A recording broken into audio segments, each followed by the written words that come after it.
Hola, muy buenas Hola, tardes, muy mis buenas tardes, buscadores mis y buscadoras. buscadores y Aquí buscadoras. estamos Aquí un estamos un miércoles más, miércoles como más, siempre, como 7 de la siempre, tarde, 7 de hora la española, tarde, con un hora nuevo española, con un directo de nuevo directo Body de Mind. Body Hoy Mind. continuamos en Hoy esa línea que continuamos ya en os esa dije línea hace que unas ya os semanas dije que hace unas semanas iba a que emprender, además iba a personalmente, emprender, porque la además voy a personalmente, desarrollar porque la voy a yo desarrollar de yo de entrevistas en directo. entrevistas en Y en directo. esta Y en ocasión, esta y ocasión, siempre intento, y estoy convencido de estoy haberlo convencido de conseguido, haberlo conseguido, traeros a personas, a traeros a profesionales personas, a que traigan profesionales una que traigan información una rica, información profunda, rica, realmente útil, profunda, realmente valiosa útil, sobre las valiosa temáticas sobre las de las que van a temáticas hablar. de las que Hoy van a os hablar. traigo a Hoy os traigo a Minerva Tejero. Minerva Tejero. Ella es orientadora Ella es nutricional orientadora ayurveda, es nutricional ayurveda, maestra de es yoga, maestra de yoga, instructora de instructora mindfulness, de coach mindfulness, profesional y coach profesional facilitadora y de entornos facilitadora de de entornos aprendizaje de y aprendizaje y autodescubrimiento. autodescubrimiento. Conferenciante,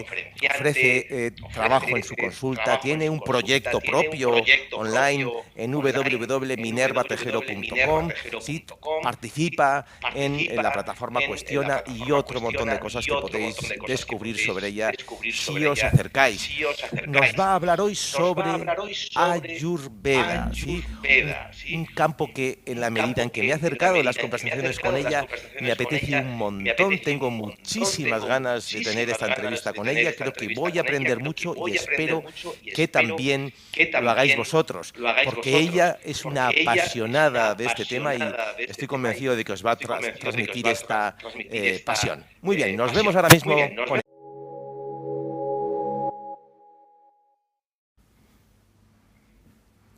Vale, Vale, aquí tenemos a aquí Minerva. tenemos a Hola Minerva. Minerva, Hola muy Minerva. buenas Hola, muy tardes. Muy buenas buenas tardes. tardes, muy Bueno, buenas. Minerva, Bueno, antes de Minerva, nada, antes de encantado nada, de tenerte encantado aquí. de tenerte Eres aquí. Eres la tercera persona la que tercera persona que entrevisto en directo entrevisto en y bueno, directo. agradecerte Y la bueno, confianza agradecerte la que has puesto confianza que has puesto en Body Mind en Body y bueno, Mind. y el tiempo Y que bueno, nos vas a y el dedicar a tiempo que mí y nos a vas a toda la dedicar a gente mí y a toda la que está gente aquí que está con aquí nosotros. con nosotros. Un verdadero placer, ya sabes que me hace mucha ilusión colaborar con vosotros. Es una gozada poder trabajar y poder transmitiros lo que a mí me apasiona, como bien decías. Muy bien, Ayurveda, Muy bien, Ayurveda, Ayurveda. Yo Ayurveda. lo cierto es Yo que lo cierto es que conozco así más o conozco menos de así más pasada o menos de pasada el tema el desde hace tema muchos años, pero desde hace nunca había muchos años, pero profundizado. nunca había Y profundizado. Y como he visto que hay ahí como he para visto empezar que hay ahí una para cierta empezar dificultad una cierta con la dificultad nomenclatura, con la nomenclatura, empiezo con una pregunta empiezo muy con una sencillita. pregunta muy sencillita. Eh, Eh, la Ayurveda, la el Ayurveda, Ayurveda, el Ayurveda, medicina ayurvédica, medicina ayurvédica, qué son las qué diferentes son cosas, ¿no? las Porque diferentes cosas, sí, ¿no? Porque sí, hay variedad, ¿no? hay variedad, ¿no? Bueno, bueno, una pequeña confusión que pueda surgir, pero que al final nos viene a hablar de tres conceptos completamente similares, ¿no? Estamos hablando de la Ayurveda cuando nos referimos a la medicina tradicional india, es esa medicina que está fundamentada en una relación con la naturaleza, con las plantas, con los alimentos y con el propio ser. Y cuando hablamos de el Ayurveda nos estamos refiriendo más a nivel conceptual a todo el conjunto de conocimiento, ¿no? A todo lo que es la rama más filosófica del conocimiento profundo del Ayurveda, porque realmente Ayurveda lo que significa es Ayur es vida, Veda es conocimiento, ¿no? Entonces quizás cuando utilizamos el masculino nos referimos más a eso, ¿no? A ese conjunto de conocimiento en relación a la vida, en relación a la naturaleza, desde una perspectiva más filosófica. Y medicina ayurvédica, pues es cuando estamos implementando todo este conocimiento, esta filosofía de vida, de relacionar el ser, la naturaleza, las plantas, todo nuestro sentido evolutivo en relación con el entorno en el que ocupamos y aplicarlo, ¿no? Para nuestra mejora de la salud, ya no solamente a nivel físico, sino también mental, emocional, incluso trascendente. Ujú. Si no me equivoco, Si no me Minerva, equivoco, Minerva, la Ayurveda o el la Ayurveda, Ayurveda o sí, el Ayurveda, sí, nacen en la India, nacen ¿verdad? en la India, ¿verdad? Si no me Ujú. equivoco, Si no me el yoga equivoco, el también. yoga ¿Qué también. relación tienen ¿Qué relación tienen ambas disciplinas? ambas? Sí, estamos hablando de un conocimiento muy, muy ancestral, estamos hablando en torno de hace 5.000 años aproximadamente, ¿no? Del que se tienen datados los primeros textos, muchos desaparecieron, bueno, pues con las diferentes invasiones, etcétera. Y se entiende que el yoga surgió más o menos en una época similar, ¿no? Luego los textos, pues bueno, hasta lo que ha llegado a nuestros días no es fácil identificar qué surgió antes o después, pero bueno, ya se van datando en libros de Charaka, Samhita, etcétera, todos los clásicos referentes de la Ayurveda, entendiendo como el Ayurveda el gran compañero del yogi, ¿no? El yogi, digamos que lo que es la profesión del yoga, la filosofía del yoga más bien, la filosofía de vida del yoga es una filosofía enfocada al desarrollo espiritual del ser, fundamentalmente. Es una transformación a través de movimientos con el cuerpo. Y Ayurveda es como ese compañero que le permite al yogi, ¿no? Al practicante, que su cuerpo no sea un obstáculo para su desarrollo espiritual, es decir, que sea un compañero. Entonces, ¿cómo ayuda Ayurveda? Pues Ayurveda va a ayudar estableciendo unos hábitos de vida saludables, una forma de vida saludable y una alimentación saludable. Porque hay un dicho del yoga y es: donde habita la enfermedad no puede existir el yoga, ¿no? El yoga es la unión cuerpo, mente y espíritu. Si hay enfermedad, la prioridad se nos va a ir a sanar esa enfermedad, no a desarrollarnos espiritualmente. Entonces, para que este cuerpo sea un vehículo de transformación de nuestra alma, Ayurveda le presta esa asistencia, ¿no? Por decirlo de alguna manera. Entonces, están muy relacionadas, aunque no todo el mundo practica ambas cosas, ¿no? Yo personalmente sí, siempre he dicho que descubrí la Ayurveda gracias al yoga, pero hay otras personas pues que a lo mejor se han dedicado a la rama ayurvédica y bueno, pues saben que el yoga existe, pero no son practicantes de yoga regulares, aunque no es lo habitual, ¿no? Normalmente, pues bueno, suelen tener uno conocimiento del otro y hay una práctica relacionada e interrelacionada normalmente. O sea que de la misma forma que, por ejemplo, en la medicina china está toda la parte de las terapias con la acupuntura, y tienen también su propia fitoterapia, pero tienen también el tai chi, ¿no? Y el ejercicio que, vamos a decir, se une y tiene unas reglas comunes con la otra parte, ¿no? Me imagino que en el Ayurveda es similar, ¿no? O en la Ayurveda, Sí. en la medicina ayurvédica, ¿no? Exactamente, sí. Además, bueno, pues lo que comentábamos, ¿no? La medicina tradicional china y Ayurveda, pues son prácticamente coetáneas. Bueno, digamos que medicina tradicional china, según los textos, parece ser que data de un tiempo posterior. Digamos que se pudo incluso nutrir del propio Ayurveda para desarrollar su filosofía conforme a los 5 elementos. Y luego, efectivamente, pues también trabajan desde el cuerpo, de las posiciones del tai chi, etcétera. Y me hablabas de los puntos de acupuntura. En Ayurveda tenemos los puntos marma, ¿no? Los puntos marma también son puntos de acupresión. Hay como una especie de digitopuntura y de automasaje o masaje a través de la vianga, que al final es un masaje energético fundamentalmente, ¿no? Es abrir puntos, abrir canales también, y vemos la medicina tradicional china con sus meridianos. Entonces seguimos encontrando paralelismos y similitudes, y ambas dos enfocándose a esa salud del cuerpo para ese desarrollo espiritual también, ¿no? Desde una perspectiva u otra, llámese liberación del ego, liberación de sufrimiento, bueno, cada una con sus matices ya más concretos a nivel de filosofía más profunda, pero en esencia, pues con mucho en común, la verdad es que sí. O sea, yo por lo que estoy viendo son dos cosmovisiones, porque son visiones del todo, ¿sí? En ese sentido, tratan de comprender el todo e incluso la relación del ser humano con la Tierra, el universo, es decir, son cosmovisiones, visiones del todo, comprensiones del todo, que se desarrollan en épocas similares a nivel temporal, o más o menos coincidentes, y que por lo que veo tienen bastantes nexos, ¿no? Así como diferencias más fuertemente reseñables. Bueno, pues quizás, por ejemplo, desde la medicina tradicional china sé que los elementos no son exactamente los mismos, aunque algunos se parecen.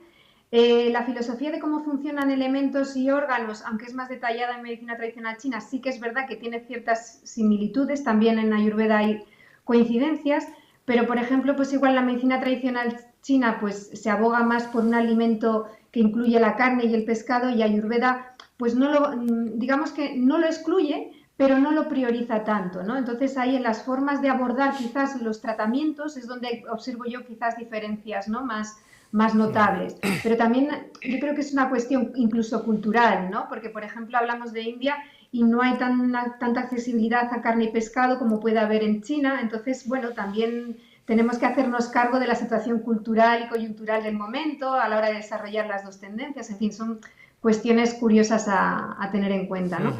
Y yo diría que es básicamente eso, en cuanto a los tratamientos y las formas de abordaje, que se pueden encontrar pequeñas diferencias. Muy bien, vamos a meternos en la parte que a mí personalmente, que soy muy filósofo y me gusta mucho la filosofía y la comprensión filosófica de las cosas.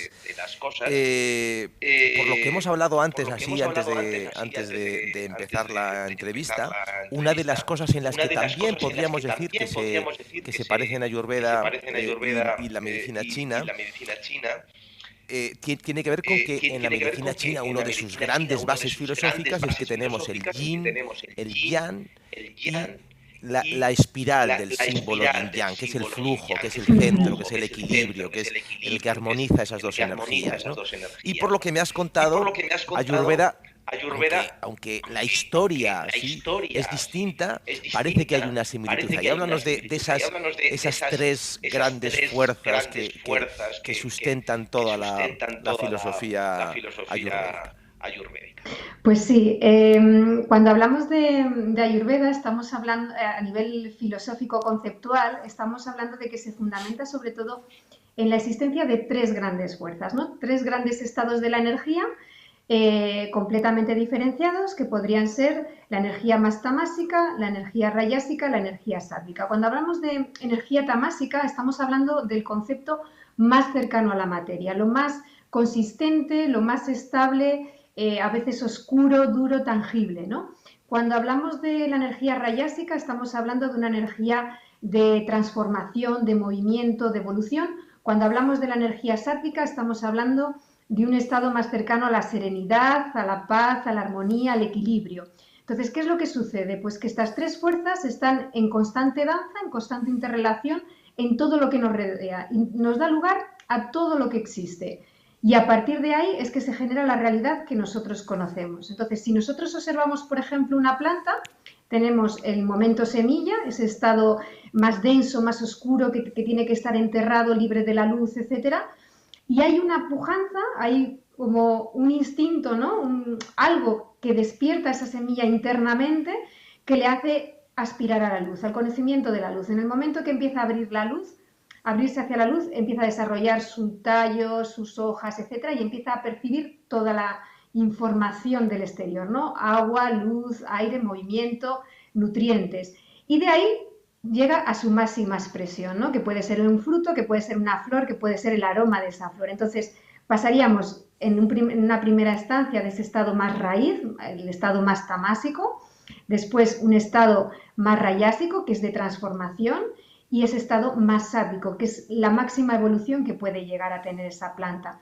Entonces, ¿qué es lo que sucede? Pues que para que lo primero se dé, tienen que existir las tres para que esa realidad se dé. Si no hay una aspiración a la luz, esa semilla no brota.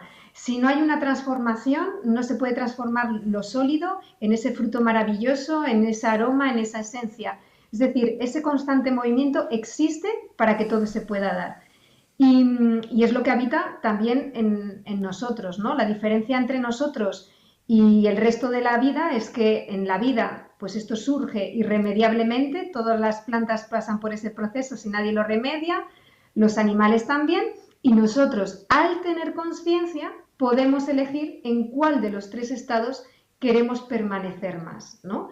Y bueno, aquí podemos profundizar pues todo lo que quieras, que podamos ampliar o lo que necesites preguntarme para seguir prosperando en este tema. Bien, vamos a ir más tarde en eso, en la profundización sobre eso, sobre esa decisión que podemos tomar por estar más tamásico, más rayásico o más sátvico, ¿sí? Pero antes me gustaría comprender De la misma forma que en la medicina china, que es de donde yo tengo más conocimiento y de donde parto a la hora de aproximarme a la medicina ayurvédica. En medicina china podríamos, o los chinos, sitúan en el yin o en el yang diferentes energías, diferentes cualidades. Por ejemplo, lo femenino, que no la mujer, lo femenino es yin, lo masculino es yang. ¿Sí? Por ejemplo, en Ayurveda también sucede esto. Bueno, en Ayurveda lo que surge es que en el día a día realmente nosotros aspiramos a un estado más sádvico, pero habitualmente nos movemos a menudo entre lo tamásico y lo rayásico, ¿no? Que sería lo más parecido a eso que me estás comentando referente a la medicina tradicional china. ¿Qué es lo que sucede? Que nos complementamos con el opuesto y similar atrae a lo similar. ¿Qué es lo que sucede? Que nosotros, si tenemos una determinada constitución, que ya hablaremos sobre ello, voy a querer más de lo que ya tengo, porque es lo que conozco, es donde me siento cómodo y tiendo a aumentarlo. Sin embargo, ¿qué es lo que me va a equilibrar? Lo opuesto, esas cualidades que yo no tengo. Entonces, ahí es donde sí que entiendo esa relación similar con la medicina tradicional china, aunque estemos hablando de tres fuerzas, ¿no? Porque estamos hablando también de complementariedades de una manera o de otra, de buscar lo que yo no tengo, que puede ser más rayásico en un momento dado, que puede ser más sádvico, porque aunque, bueno, rayas y tamas pueden suponer desequilibrios, luego veremos que también puede haber requerimiento, ¿no? Para estar en equilibrio, que haya un poquito más de una, un poquito más de otra, para poder llevar a cabo pues una vida sostenible. Pero me vas a permitir que sea aún más específico, ¿vale? En mi pregunta, porque no me quedo satisfecho. Voy a mirar aquí, porque antes hemos hablado que queda mejor mirar aquí. Yo estoy muy sensibilizado, ¿sí? con todo lo que está sucediendo en esta época de la humanidad, que bueno, que esos movimientos entre hombre y mujer, masculino y femenino siempre han existido, pero creo que ahora está muy, muy candente, y no para llevarlo a la polémica o al sí que hay ahora, que tampoco se trata de eso, sino por una cuestión de comprensión personal, A mí me gusta comprender. Me pregunto, lo femenino, que no la mujer, y por lo tanto las mujeres que tienden a tener más carga femenina, o sea, es mi forma de entenderlo, es más rayásico o más tamásico, y lo masculino, por lo tanto el hombre, que suele tener más energía masculina, es más rayásico o más tamásico. Hombre y mujer se caracterizan por tener más o menos una de las dos energías. Digo, porque en medicina china sí. En Ayurveda no.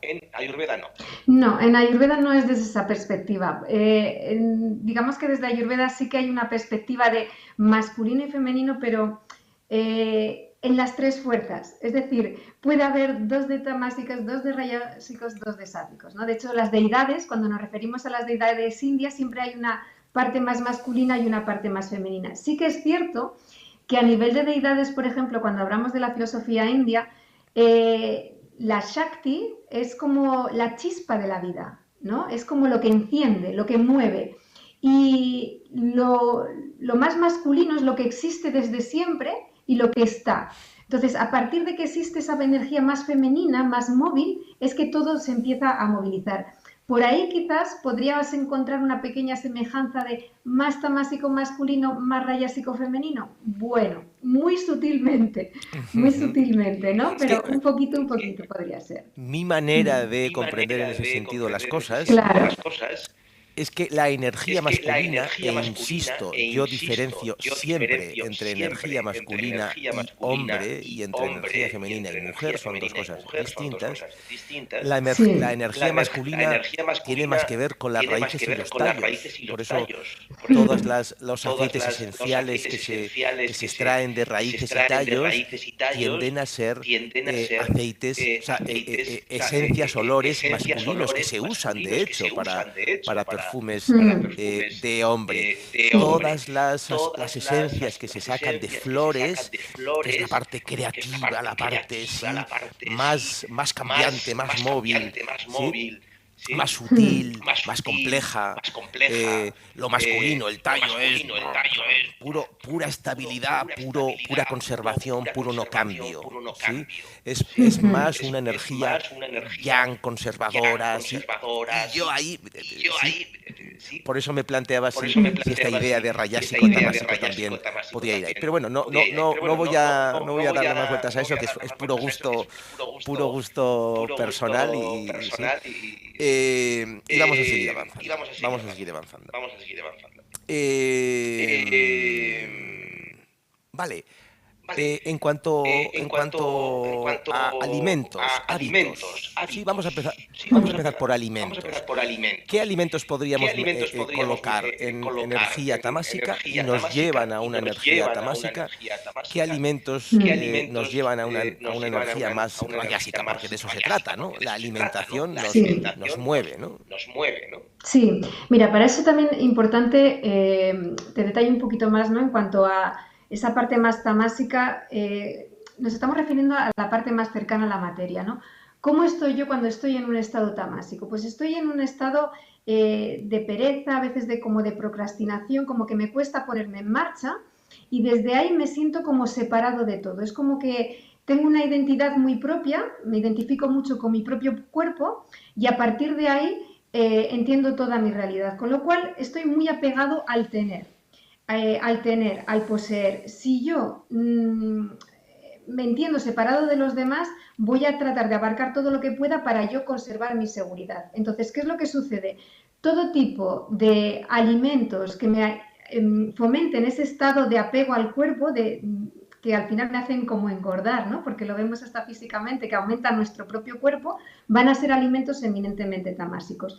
¿Qué alimentos nos llevan a ese estado más tamásico, de menos activación, a sentirme como separado, como muy apegado? Pues todos aquellos que tienen que ver, por ejemplo, con los azúcares, harinas procesadas, todo lo que son alimentos en lata de conserva, por ejemplo, alimentos congelados, alimentos de alguna forma como un poco desnaturalizados, ¿no? Que han perdido ya su energía, su chispa y que por lo tanto lo podemos observar. Yo siempre digo que esto no es una cuestión de creérselo o no creérselo, es una cuestión de experimentarlo.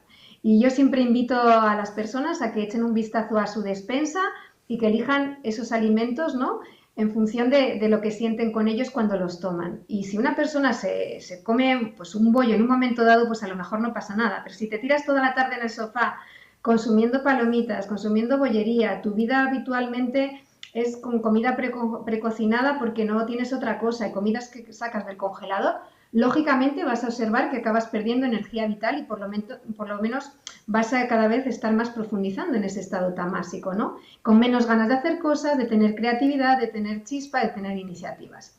Entonces, esos tipos de alimentos estarían en ese grupo más tamásico. Cuando hablamos de alimentos rayásicos, estamos hablando de que nuestro estado rayásico es un estado de activación constante, ¿no? Es un estado de acción en el que constantemente estamos persiguiendo algo, estamos persiguiendo satisfacer los sentidos. Decíamos que rayas son la transformación, si tamas son lo más cercano a la materia, los elementos, pues cuando hablamos de rayas hablamos de los sentidos transformadores. Entonces estoy a merced de satisfacer los sentidos, de todo aquello que me produzca placer, diversión, alegría, compartir y que me satisfagan desde lo emocional. Entonces también en este sentido quizás no me siento separado como cuando estoy en estado tamásico, pero sí me siento como fragmentado, porque veo algo y lo quiero, pero mañana veo otra cosa y quiero otra cosa. Veo una formación que me gusta, me apunto, pero mañana me dice mi amiga, oye, apúntate a bailar, que nos hemos... Me voy porque me lo paso bien. Entonces, alimentos que nos hacen estar constantemente en ese estado de sobreestrés incluso, ¿no? De mucha activación, de mucha iniciativa, etcétera, pues todo lo que sean alimentos excitantes, los alcoholes, cafés, tés, alimentos con muchos aditivos.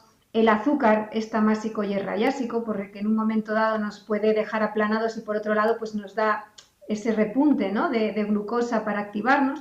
Entonces, todo ese tipo de alimentos sobre todo nos van a someter en ese sobreestrés de estado rayásico.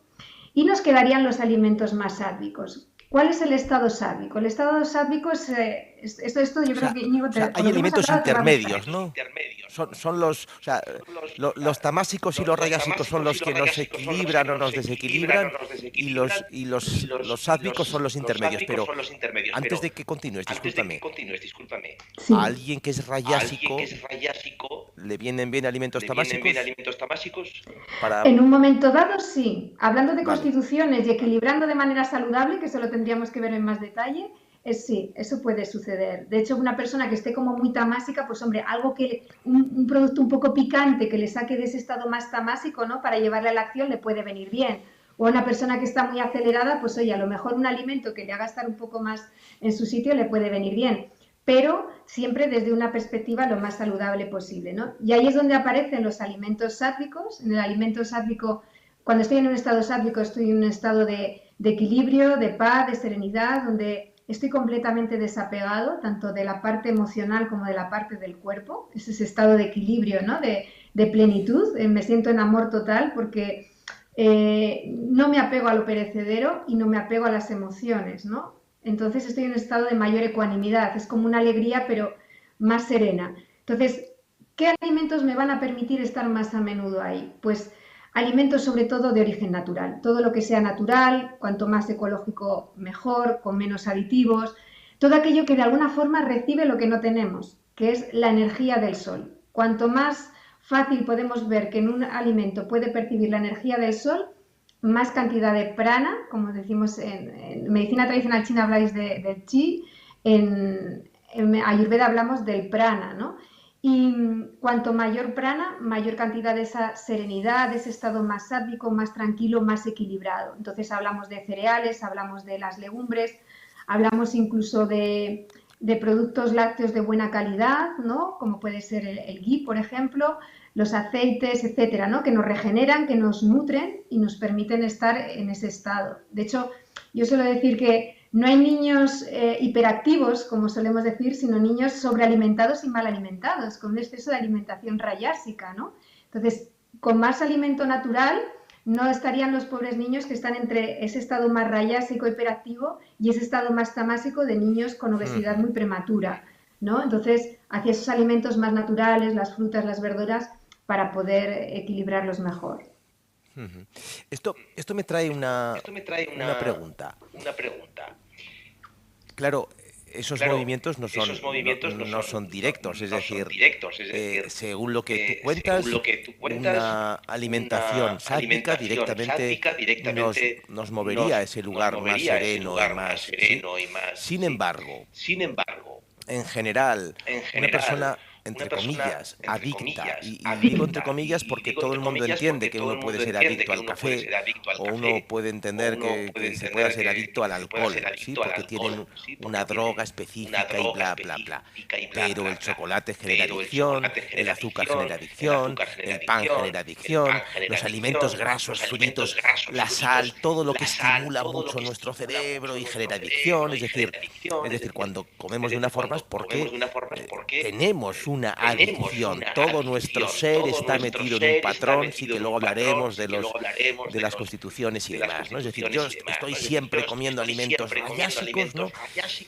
Y sí, saliéndonos de la medicina ayurvédica, si una persona que está comiendo así, de repente empieza a comer fruta y verdura, empieza a comer legumbre y elimina todo eso, no va a ir precisamente a un lugar de serenidad. Al menos, ni el primero, ni el segundo, ni el tercero, ni el cuarto, ni el quinto, ni el sexto, ¿sí? Hace falta un proceso, ¿sí? Que indefectiblemente conducirá a un lugar de mayor serenidad, ¿sí? Esto es como se entiende en Ayurveda. Sí, en la medicina tradicional europea, en la que yo también manejo mucho, le llamamos crisis curativa, ¿sí? Me imagino que este concepto está también presente en la medicina ayurvédica. Totalmente, mira, crisis depurativa, bueno, podemos hacer esto de diferentes maneras, ¿no? Si lo hacemos un poco a la tremenda, pues efectivamente una persona puede hacer un panchakarma, que es un proceso depurativo muy intenso de 2-3 semanas, donde la persona se puede acabar liberando de estas adicciones, entre comillas, habría que ver detalladamente, ¿no? La sintomatología de una persona y su casuística, pero es cierto que no sin sufrimiento, ¿vale? En Panchakarma efectivamente pues hay un proceso en el que hay esa crisis y se pasan por diferentes estados pues desagradables y necesarios para poder regenerar, ¿no? Es sacar todo aquello que está negativo dentro de una persona a nivel de toxemia, limpiar, y todo eso pues supone un sufrimiento. Luego la readaptación de la persona a un nuevo hábito de vida también supone un proceso, ¿no? Y finalmente pues que esa persona instaure eso como hábito de vida, pues puede llevarle efectivamente a un estado de mayor serenidad. Sí que es cierto que, independientemente de que esto sea posible y que una persona diga, venga, pues realizo un panchakarma de 3 semanas, hago una detoxicación profunda y hago un cambio. Hay casos que efectivamente optan por esta vía, pero en el día a día lo que yo a menudo me encuentro son personas pues, que simplemente quieren hacer cambios porque empiezan a observar que algo en su ser no está bien, ¿no? De hecho, te podría hablar de 4 principales vías por las que una persona comienza un camino ayurveda. O bien porque a nivel físico no se encuentra bien, su cuerpo ha dejado de ser funcional a ser no funcional, porque emocionalmente hay más emociones negativas que positivas. Entendemos que todas son, pero que habitualmente estamos más en la tristeza que en el miedo que en la alegría, porque nuestros pensamientos son derrotistas, ¿no? Más que ser proactivos y positivos, o bien porque la persona tiene un estado de conexión o desconexión con su espiritualidad, con su trascendencia. Entonces, a partir de aquí, inicias un proceso ayurveda. Cuando asumes que quieres hacer ese cambio, porque algo de esas 4 cosas te ha resonado que no funciona bien en ti, la recomendación en ayurveda siempre es que todo sea ecológico para con uno mismo. Es decir, ¿hasta dónde estás ahora mismo preparado para empezar a asumir? Porque si hay un estrés grande en hacer esos cambios para tú recuperar tu salud, tampoco va a funcionar. Tiene que ser algo amable contigo mismo, que puedas empezar dando los pasos en la medida que tú puedes asumir de una manera razonable para que el cambio se dé.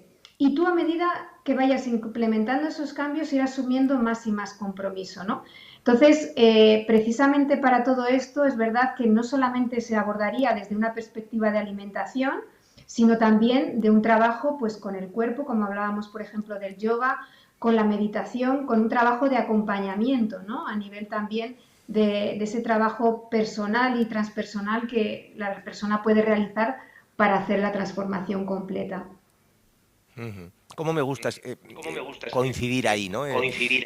Yo, después de muchos años de evolución y he hecho muchas cosas, he hecho muchas limpiezas, he hecho muchas purgas y me he tratado mal unas cuantas veces porque la misma cosa, la misma limpieza se puede hacer desde un lugar o desde otro, ¿no? También, ¿sí? Entonces, esa idea de hacer ese cambio desde un lugar amoroso con uno mismo, ¿no? Desde el amor propio y desde el cuidado, desde el cuidarse a uno mismo, me coincido, estoy ahora mismo en ese, ¿sí? No dar ningún paso que no contenga esa energía, ese fondo, ese principio, ¿sí? Todo lo que parta de otro lugar, ¿sí? Todo lo que parta de la culpa, todo lo que parta de... ¿sí? Así que me gusta mucho coincidir ahí. Antes decías, Minerva, que tenemos la posibilidad de elegir, ¿sí? Y tenemos la posibilidad de elegir si estamos en un lugar más tamásico, más ramásico o más sátvico, ¿no? Es decir, tenemos la posibilidad, nosotros sí tenemos la posibilidad de elegir. El resto de los seres entiendo que no. Sí, el ser humano porque elige. en principio, claro, por falta de conciencia. Es decir, nosotros lo que nos diferencia del resto de los seres conocidos es la conciencia, ¿no? Nosotros tenemos esa conciencia de nosotros mismos y tenemos esa capacidad de elección, ¿no? Aunque a veces esa conciencia, donde también radica nuestro ego, ¿no? Que es el que nos pone el palo en la rueda, nos dificulta ese trabajo, efectivamente, y es lo que nos permite elegir, eso es. Entonces, podemos elegir, pero ¿y por qué no elegimos estar en el camino que nos lleva a la serenidad y a la paz? ¿Sí? ¿Cómo es que no elegimos eso? Pues sucede por 2 motivos. Uno, porque tenemos libre albedrío. Entonces, al tener libre albedrío, nosotros podemos tener esa capacidad de elección ¿Qué es lo que sucede? Pues que nosotros venimos al mundo con una constitución que en principio es equilibrada, tiene que ver con las constituciones que habitualmente se conocen en de Ayurveda, ¿no? Vata, Pitta, Kapha, que son las que a nivel de seres vivos tenemos los seres humanos, los animales. Y esa constitución, por un lado, nos puede predisponer, es decir, en función de que yo sea más de una constitución más Kapha, más Pitta, más Vata, que ahora, pues, si quieres te puedo detallar un poco en qué consiste en cada una de ellas, yo voy a tender a estar más habitualmente en un estado que otro, ¿no? Eso por un lado. Y luego, por otro lado, porque además de nuestra constitución, que nosotros nacemos en equilibrio, ¿qué es lo que sucede? Pues que nosotros venimos con esa constitución de equilibrio, venimos como una cinta virgen, completamente en blanco, pero cuando una persona nace al mundo que nos rodea, se empieza a llenar de información. Hablábamos de los sentidos que absorben el alimento en una planta. Bueno, pues nosotros absorbemos todo como información, es alimento para nosotros. Y eso nos empieza a desequilibrar. Todo lo que empezamos a escuchar desde la escuela, los padres, los abuelos, educadores, entorno social, político, religioso, etcétera, toda esa información que nos empieza a llegar a nivel físico, mental, emocional, trascendente, etcétera, es lo que empieza a desequilibrar nuestra dosha, nuestra constitución inicial de equilibrio. Y a partir de ahí, nuestro ego en su supervivencia va a tender a lo que le permite sobrevivir mejor, ¿no? En qué estado se siente más cómodo, donde nos sentimos más identificados, y esa es donde empezamos de alguna manera nuestra búsqueda espiritual, volver a retomar ese equilibrio, pues ahí se convierte en nuestra búsqueda espiritual de por vida, ¿no? El encontrar ese inicio en el que al principio estábamos completamente bien. Bien, pero eso me trae una duda fundamental. Has dicho al principio. ¿Y dónde empieza el principio? Me refiero porque el ser empieza a procesar esas energías, esos sentidos, en el momento del nacimiento, en el momento de la concepción. ¿Existe en la filosofía ayurvédica el concepto de preconcepción, de existencia de preconcepción? ¿Dónde empieza ese principio en el que estamos en el lugar sádvico? ¿Dónde es? ¿Sí? ¿En qué pues mira, punto es? Sí, te entiendo. Pues mira, podríamos hablar de karma, podríamos hablar de vidas pasadas, y parte de nuestra constitución podría tener que ver con vidas pasadas, pero al margen de adentrarnos en esta parte más profunda, cuando hablamos de constitución biológica estamos hablando de nuestra parte más tamásica, ¿vale? En el sentido de que tamas da lugar a los 5 elementos, y a partir de esos 5 elementos se conforman las 3 grandes dosas. Esas 3 grandes dosas solamente pueden existir cuando existen los elementos, es decir, cuando somos materia. Con lo cual, estamos empezando a hablar del equilibrio y desequilibrio a partir de que ya somos materia física, ya nos hemos conceptualizado como ser físico, hemos nacido, y a partir de ese nacimiento es que se empieza a deformar nuestra dosha. Porque cuando hablamos de las dosas y hablamos de desequilibrio de los elementos, nos estamos refiriendo a esa parte ya más materia. Luego tiene otra trascendencia en cuanto a la parte psicoemocional, pero estaríamos hablando de ese desequilibrio más desde nuestro ser físico. El tema del karma, porque además me ha resultado curioso. ¿Cómo has llamado antes a la purga, a la limpieza de 15 días? Panchakarma. Panchakarma, ¿sí? ¿Tiene que ver algo con el karma? ¿Es como darle un golpe al karma?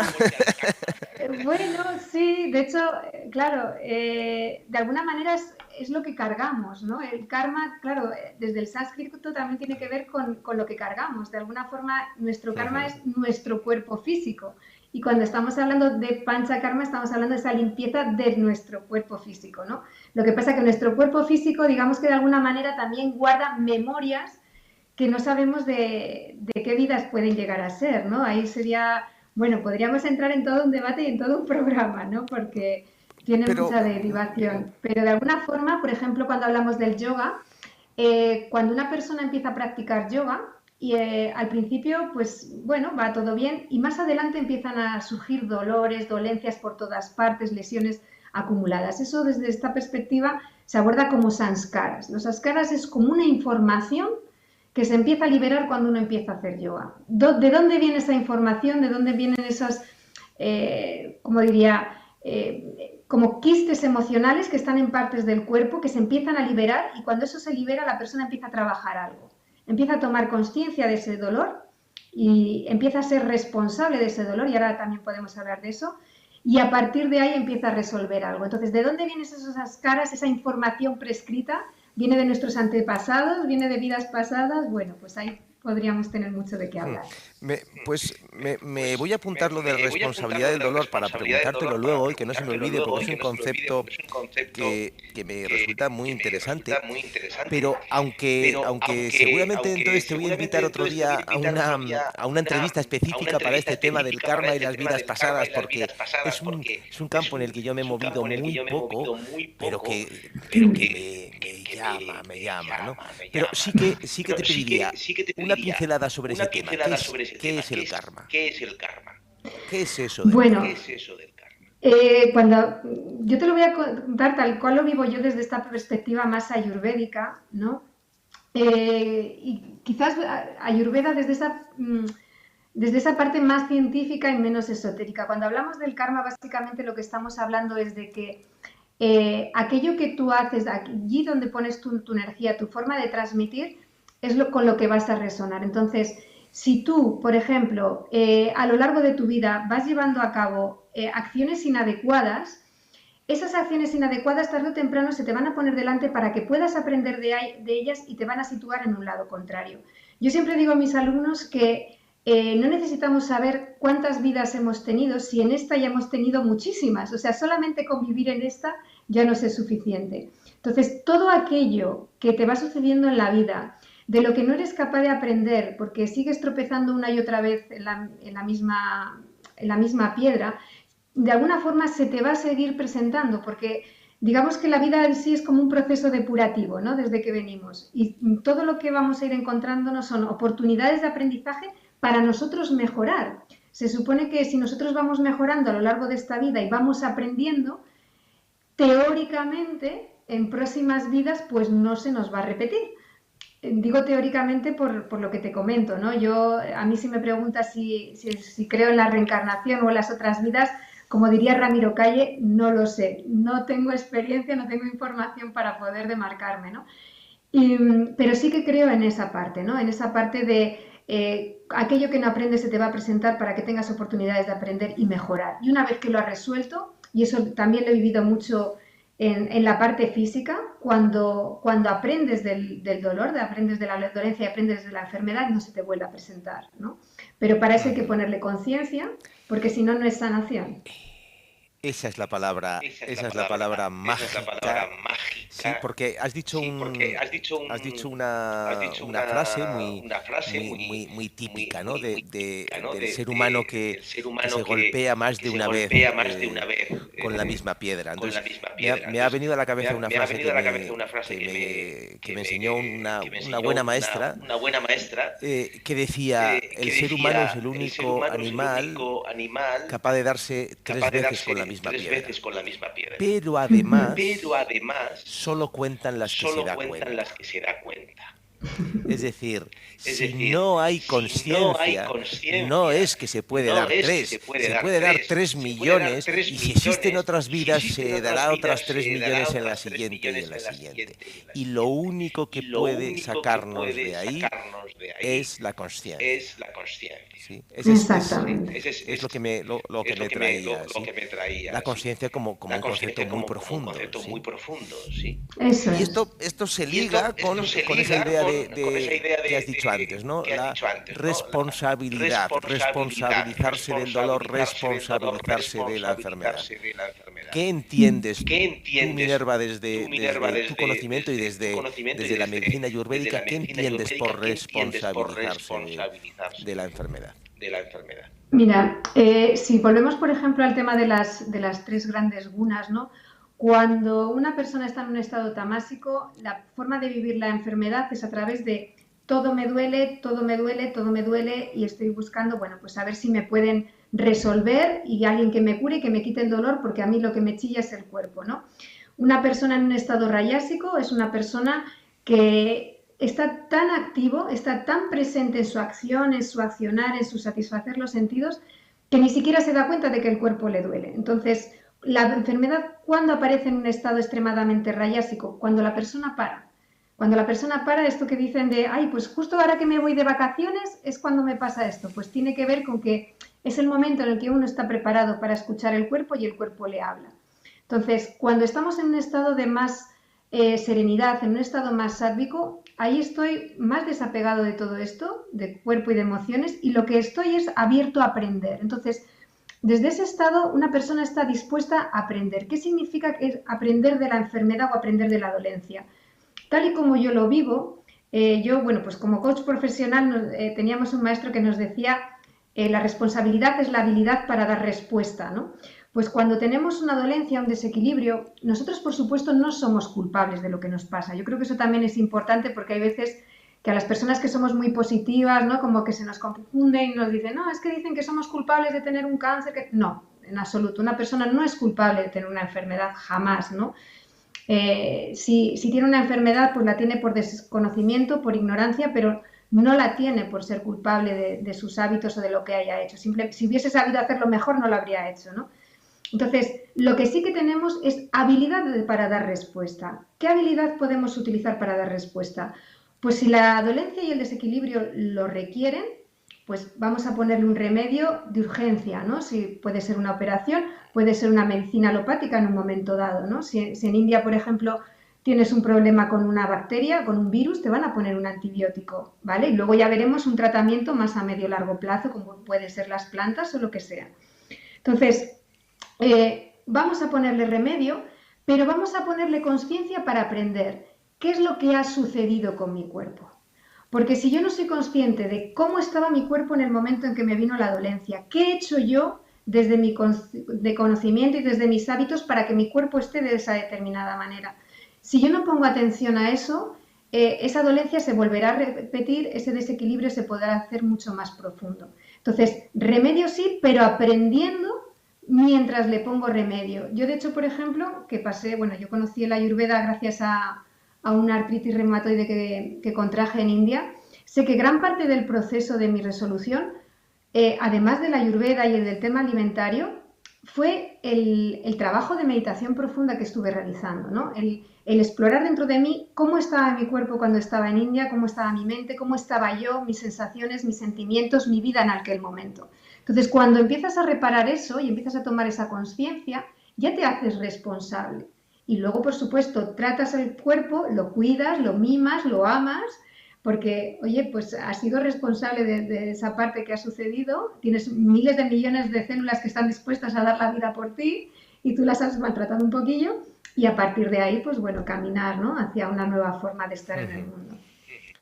Vislumbro entonces, por lo que cuentas, que si te dedicas a esto y si has adquirido todo ese conocimiento, todo parte de una experiencia personal, ¿no? Ese viaje a la India, esa experiencia personal con tu propia patología, que quiero pensar que quedó allí, además, ¿no? Bueno, me la traje y la resolví aquí porque fue muy curioso. Fue un viaje muy bonito, ¿no? En el sentido de que yo voy a India después de un estrés profesional importante, queriendo dar un giro, ¿no?, a mi vida a nivel de transformación, pasar de dirección financiera a acompañar a los demás. Y cuando yo me vengo con esa patología, que me la descubren realmente aquí, empiezo a tener los síntomas allí, pero me la descubren aquí, pues ahí conocí a la Ayurveda, ¿no? Me pusieron en un tratamiento de corticoides de por vida, en el Ramón y Cajal, y yo dije, quiero explorar esto, no quiero depender de los corticoides, me gustaría darme esta oportunidad, ¿no? Y ahí fue cuando yo venía con el run run de la Ayurveda, exploré un poco más, me puse en muy buenas manos y a partir de ahí dije, pues esto lo quiero compartir con todo el mundo, ¿no? No todas las artritis se resuelven igual, pero en mi caso, en menos de 6 meses, pues el reumatólogo no daba crédito porque decía que lo de la alimentación no estaba demostrado y en menos de 6 meses el sistema completamente revertido, no he vuelto a tener episodios, han pasado 8 años y mi sintomatología es cero, glóbulos blancos perfectamente sanos y todo completamente normal. Las posibilidades cuando hay conciencia son Infinitas. Infinitas. Muy bien. Vamos a meternos en el tema de las constituciones, que además creo que es una de las cosas que creo que a la gente más le gusta. Yo recuerdo un curso de Flores de Bach, que es otro mundo, y hay 30 y no me acuerdo cuántas eran, 36 Flores de Bach creo que son, ¿no? Y decía nuestra profesora el primer día, si por cada flor con la que os identifiquéis hacéis una cruz, el último día tendréis un cementerio, ¿no? Porque a todos nos gusta identificarnos, buscamos, ¿sí? Bueno, de hecho nos ayuda, ¿no? Nos ayuda, o es un punto de partida, colocarnos en algún lugar que nos ayude a tener un punto de partida a la hora de hacer un movimiento, ¿no? Y esas son las tres constituciones, ¿no? Que son Kapha, Pitta y Vata, ¿sí? Empezamos por la constitución Kapha. ¿Cómo es una persona Kapha, con una constitución Kapha, que su historia, su vida, e incluso su karma le llevan a una constitución Kapha? Bueno, pues una constitución predominantemente Kapha, porque luego la cosa se complica, ¿no? Hay Kapha Pitta, Kapha Vata, Vata Pitta, se pueden complicar mucho, pero a priori, a grosso modo, ¿no? El puro, una constitución... el Kapha puro. Eso es. A eso vamos. Una constitución eminentemente Kapha, a nivel físico, pues lo podemos observar en cuanto a su estructura, ¿no? Una estructura, pues, grande, fuerte, huesos fuertes, músculo, en ocasiones pues tiende a la obesidad, ¿no? Una persona con gran estructura a nivel más físico. De las tres constituciones es la más longeva habitualmente. Si es una persona que mantiene su Kapha en equilibrio, puede mantener una salud muy perdurable, porque además pues, es una persona que por carácter es una persona más bien tranquila, a veces puede ser procrastinadora, le cuestan los cambios, es una persona muy estable, muy afable, cariñosa, una persona, como digo siempre, ¿no? El árbol al que te gustaría agarrarte, es esa estabilidad, te da esa confiabilidad y tiene esa forma de hacer, ¿no? Sí, yo hay veces cuando me dedicaba al coaching, comparándolo, ¿no? Con la rama empresarial, es esa persona que a lo mejor puede estar a pie de construcción o a pie de máquina, o es un administrativo, es una persona que le gusta hacer las cosas, le gusta ser una persona ordenada, con ideas claras, que le digan lo que tiene que hacer y se pone en marcha, ¿no? Y es un gran ejecutor. En ese sentido, es una persona trabajadora, tiene gran resistencia y lo puede llevar a cabo de manera adecuada, ¿no? Una persona con una constitución Pitta es una persona, pues... Disculpa. Sí. Disculpa, vamos a ir viéndolas una a una, Bien. ¿vale? Vale. Déjame que te pregunte un poco más sobre la constitución Kapha. Por lo que has dicho, es una persona con más energía tamásica, ¿no? Más energía de conservación, de estabilidad, ¿sí? Porque de eso se basa, en eso se basa también, ¿no? Las diferentes constituciones tienen más energía tamásica o más energía rayásica, ¿no? Eso es. De hecho, por ejemplo, Kapha, por constitución de elementos, sería elemento tierra y agua, ¿no? Entonces, tierra y agua, estamos hablando de esa estabilidad, a veces de esa oscureza, esa dureza, más relacionado. Habitualmente Kapha está más en estados tamásicos, por ejemplo, que las otras constituciones, ¿no? Estaría más ahí, efectivamente. Y con respecto, bueno, o igual nos metemos luego con los alimentos y con los hábitos que pueden necesitar cada uno de ellos. Pasamos entonces a la constitución Pitta. ¿Cómo es una persona con una constitución con un carácter Pitta? Pues una constitución Pitta va a ser una constitución más curvilínea, ¿no? Estaríamos hablando de una constitución que como elementos predominantes tiene fuego y tiene una pequeña parte de agua, es como la lava de un volcán, ¿no? Una persona que tiene esas curvas, que tiene una estructura mediana, ni muy alto ni muy delgado, le cuesta poco engordar o adelgazar, en ese sentido puede ser variable. Y a nivel físico, bueno, pues podríamos también hablar a nivel interno, ¿no? De su propia fisiología, pues tiene un buen sistema digestivo, etcétera, ¿no? Su punto débil, pues hígado, corazón, pues porque es muy pasional, es esa persona constantemente enfocada a la acción, enfocada a objetivos, no le cuestan nada los cambios, tiene iniciativa, las ideas claras, sabe hacia dónde va, es un líder nato en ese sentido, ¿no? con las ideas muy claras, capaz de reorganizar la información. De hecho, por ejemplo, podríamos asemejarlo pues, a un ejecutivo, ¿no? A un ejecutivo directivo dentro de una organización que sabe con qué equipos necesita contar, cómo dirigir a las personas, hacia dónde llevarlas y clarificar los objetivos con ellas, ¿no? En ese sentido, podríamos asemejar la constitución Pita, que habitualmente estaría más en estado rayásico, ¿no? De las tres constituciones, pues de las tres energías, habitualmente estaría más en estado rayásico. A veces puede estar en ese rajas y tamas, perdón, pues porque cuando una constitución Pita se dirige a su objetivo tratando de, creyendo, ¿no?, que consiguiendo ese objetivo satisface su felicidad, llega, lo consigue, ve que exactamente no es, pum, se cae a tamas y está en un sub y baja constante. Entonces, habitualmente va a estar más en estados rayásicos, pero ese sub y baja de caer de rajas a tamas tiene que ver también mucho con esas constituciones Pita, ¿no? Cuando llegas, lo consigues y no es. Y vuelvo a marcarme otro objetivo, vuelvo a marcarme acción y vuelvo a ponerme en marcha. Me están avisando de una cosa, Minerva. Al parecer, tú tienes el audio de tu ordenador, de tu PC, muy alto y se me oye a mí dos veces. Lo que me oyen ellos y que mi voz en tu PC entra por tu micro, al parecer. Vale, pues espera, vamos a hacer una prueba. Digo, Sí, porque no sé cómo lo puedo bajar. Ahora sí. A ver, ahora. ¿Mejor? Se oye, pero yo creo que menos. A ver. O igual es una cosa aquí de Mira, a ver, ahora. Tenemos en general problemas de sonido, ¿eh? Mejor, sí, era eso. Se oye muy lejano ahora. Vale, yo creo que así se sostiene bien. Vale, pues disculpad los problemas técnicos. Cuando uno hace cosas complejas, pasan estas cosas. Vale, tercera constitución, la constitución Vata. Ya tenemos Kapha, que tiene una energía más tamásica. Me ha parecido que Pita tiene una energía más rayásica, esa idea de no le molestan los cambios, es dinámico, sí, muy emocional, muy activo. ¿Y Vata?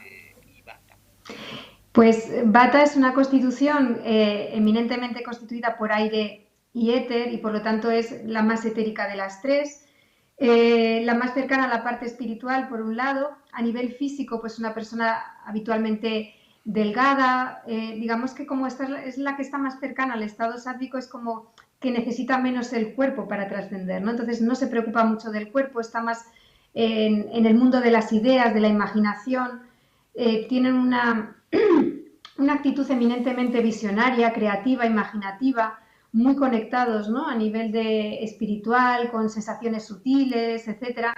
Y en ese sentido, pues, aunque pudiera parecer que es el que más habitualmente está en sattva, tiene esa pequeña conexión, pero también está habitualmente en un estado rayásico, ¿no? ¿Por qué? Por lo que decíamos antes, las tres constituciones están en desequilibrio de alguna manera. Aunque partimos de equilibrio, estamos en ese desequilibrio constante. Entonces, para estar en un estado completamente sádvico, pues Vata tendría que resolver también sus desequilibrios y estar en su justa medida. ¿Qué diferencia hay entre Vata y Pita? Pues que si Pita, por ejemplo, es muy pasional y enfocado a objetivos, ¿no? En el caso de Vata, está a la satisfacción de todo lo que aparece a través de sus sentidos. A Pita se le pone algo por delante, un objetivo, algo que quiere conseguir, encamina sus pasos, se pone en dirección y lo consigue.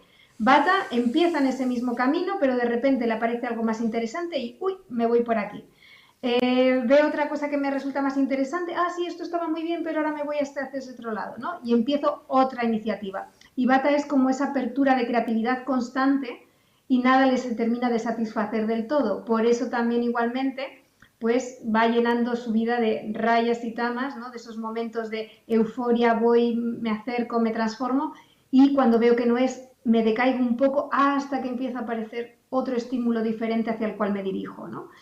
Y eso es un poquito así, a grandes rasgos, las tres constituciones, un poco definidas, ¿no?, de la parte más física y psicoemocional, que es al final de lo que nos va acercando. Ujú. Seguro que cada cual que esté en su casa ya está situándose, sí, en una constitución más cafa, más pita o más bata, sí. Yo he hecho lo propio, por supuesto, conmigo mismo. Eh, y ahora me pregunto, ¿qué recomendaciones, qué hábitos, qué le podríamos recomendar a un CAFA puro para acercarse a un estado más sádvico, más equilibrado? Pues una constitución CAFA, si estamos viendo que es una constitución que tiene corpulencia, que tiene densidad, ¿no?, de masa corporal, y luego a nivel de funcionamiento es más lento, más pesado, le cuesta, ¿no?, moverse, tener iniciativas, pues vamos a tratar de favorecer alimentos, por un lado, que le estimulen en ese sentido. Aquí, bueno, hay un tema del que no hemos hablado, y es el acné digestivo. El acné digestivo es el eje principal de la alimentación ayurveda, es nuestro estómago, creo que se llama el chi en medicina tradicional china, nuestro jara, plexo solar. Entonces, en nuestro acné digestivo, la capacidad digestiva de una constitución CAFA es más lenta, es más pesada. ¿Cómo podemos ayudar a un acné de una constitución CAFA? Pues a través de alimentos que pueda digerir bien, que sean alimentos ligeros, que sean alimentos naturales, determinados cereales, ¿no? Hay cereales que le irían mejor o peor, pero bueno, en general cereales que sean muy ligeros. Legumbres, no necesita legumbres en mucha cantidad, una constitución CAFA construye con muy poquito. Carne o pescado, pues bueno, muy puntualmente, porque tampoco necesita construir tanto, ¿no? Vamos a tirar también de alimentos frescos, ensaladas, pero no ensaladas frías y no ese gran plato de ensalada. Yo he conocido muchas personas con constitución CAFA y dicen, pero si no hago más que comer ensaladas y no adelgazo. Pues porque no lo digieres bien, ¿no? Y no es lo que digiere, no es lo que comemos, sino lo que comemos y digerimos. Entonces, ¿qué es lo que sucede? Necesitamos una pequeña porción de ensalada o unas verduras verdes ligeramente rehogadas, porque la constitución de CAFA, al tener esa parte de agua, es una constitución más fría y necesitamos templar esas ensaladas o esas verduras. ¿Cómo lo hacemos? Con especias ligeramente picantes, ¿no? Vamos a darle a CAFA lo que le falta, le vamos a dar movimiento, le vamos a dar calor, vamos a través de los alimentos, utilizar las especias, utilizar verduras, alimentos ligeros, cereales, etcétera.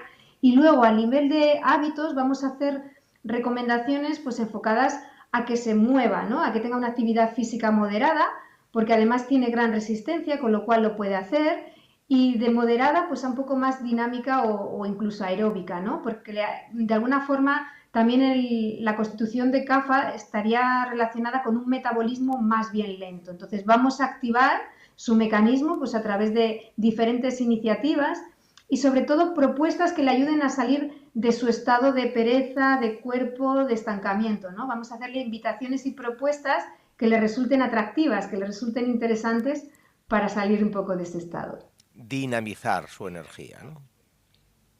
Dinamizar, efectivamente. Pita, Constitución Pita. ¿Qué consejos, alimentación, hábitos debiera de tener una persona eminentemente Pita? Que ya hemos quedado que aquí hay mucho mixto, ¿no? Pero alguien puramente Pita. Pues para una constitución pita estamos hablando de una constitución que tiene mucho fuego, mucho calor y un poquito de agua. Entonces, ¿qué vamos a proveerle a nivel de alimentos? Pues no necesita tanto calor, por lo tanto, especias picantes mejor que no, porque tiene un digestivo suficientemente fuerte. Y sí que vamos a darle productos frescos, verduras, es el que mejor digiere los verdes, los vegetales en crudo, por lo tanto pequeñas porciones de ensalada le pueden ir fenomenal.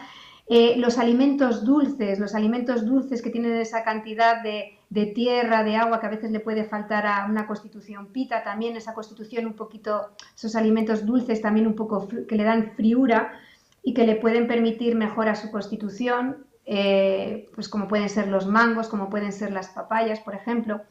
Digiere perfectamente las leguminosas, con lo cual para construir le viene muy bien, porque no tiene tanto agua como pueda tener una constitución CAFA.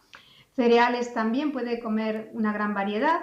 Y luego a nivel de hábitos, pues la palabra clave para la constitución Pitta es la moderación. Es la moderación. De todo bien, pero no demasiado, ¿no? Un poquito de todo y demasiado de nada.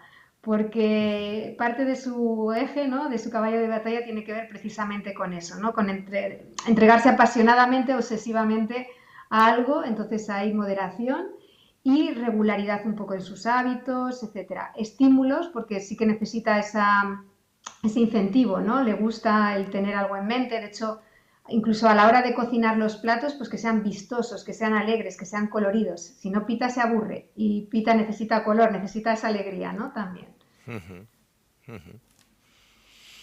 Muy bien, nos queda la constitución Vata, el carácter Vata. Hábitos, alimentación, consejos para Vata. Pues Vata, que tiene esa constitución más fría, más ligera, pues lo que necesita es todo lo contrario, ¿no? Necesita peso y por lo tanto, ¿cómo se lo vamos a dar? Pues tanto, te comentaba igual que lo del acné, ¿no? Digamos que el acné, la fuerza digestiva de Vata es muy errática, es muy irregular. Si el de Kapha es lento y el de Pitta es fuerte, pues el de Vata es más bien irregular. Entonces, algo que le dé estabilidad. ¿Y qué le puede dar estabilidad? Pues texturas untuosas, cremosas, que le den peso, ¿no? Estamos hablando, por ejemplo, de hortalizas, como pueden ser pues, la calabaza, el calabacín, que le dan cierta textura, ¿no? Verduras de raíz, por ejemplo, le van muy bien, que le bajan esa intensidad. Las leguminosas no las digiere bien por esa falta de fuego digestivo, entonces hay que condimentar con especias que no sean demasiado excitantes, pero sí un poquito calientes, carminativas, digestivas, que le ayuden un poco a mejorar su digestión, ¿no? Entonces ahí pues podríamos hablar de diferentes especias como el comino, como el jengibre, que le van estupendamente y que le van a ayudar un poco a regularizar su sistema digestivo. Entonces, Vata lo que necesita es construir, necesita alimentación proteica también porque necesita construir. Vata es puro aire, es puro movimiento, está constantemente moviéndose con nuevas creatividades, con mucha imaginación, mucho movimiento también mental.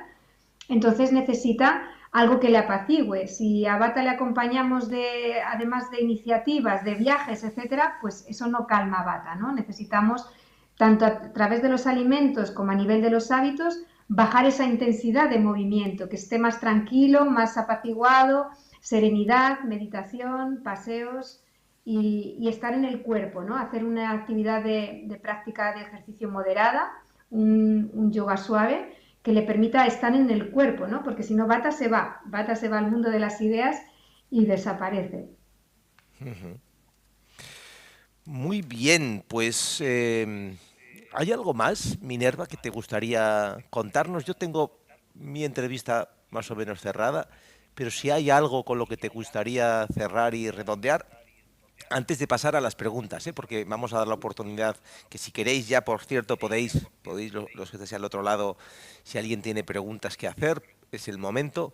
Pero si quieres, Minerva, cerrar con alguna cosa, si hay algo más que te gustaría contarnos o... Pues yo creo, Íñigo, que hemos dado, la verdad es que para una hora aproximadamente que llevamos, hemos dado un buen repaso, una visión muy general, muy amplia de todo lo que es el Ayurveda. Yo creo que la audiencia se puede quedar con una idea, ¿no? De en qué consiste, si es algo que le pueda resonar, ¿no? A nivel personal para restablecer sus equilibrios, si se observa desequilibrios o se encuentra algo con lo que puede ver que, bueno, pues puede ser una forma de vida, ¿no? Que le puede resultar útil. De hecho, yo siempre digo que Ayurveda no es una dieta, es una forma de vida, no es algo de una alimentación y ya está, sino que aprendo de mí, de mi forma de ser y de mi constitución para encaminarme hacia una vida saludable en ese sentido. Y por lo demás, yo creo que hemos cubierto un espectro amplio de inquietudes respecto a la Ayurveda y que Yo podríamos, que está bastante bien ahí. estoy con mi espíritu eternamente insatisfecho, por eso siempre busco más, ¿no? También hay mi constitución, ahí está jugando, ¿verdad? Pero me he quedado muy satisfecho con la información. Vamos a ver, si alguien nos pregunta algo, mira, ya se escucha bien, nos dicen por aquí. No sé si hay preguntas. Y si no hay preguntas, cortamos. Yo creo que creo que les hemos dejado también saciados. Es que hemos hecho un recorrido muy pormenorizado por todos los elementos. Sí. Si alguien tiene algo, que hable ahora. Vamos a dar unos segundos por si... que siempre hay delay desde que yo pregunto hasta que lo escuchan al otro lado, pasan... ¿sí? La Ayurveda es una holística muy hermosa y práctica, solo se requiere perseverancia y constancia. Bueno, esto más que una pregunta es una apreciación. Bueno, pues yo creo Minerva, que lo vamos a dejar así, lo dejamos aquí. Muchísimas gracias, de verdad, muchísimas gracias por esta hora, por todo lo que personalmente me has enseñado.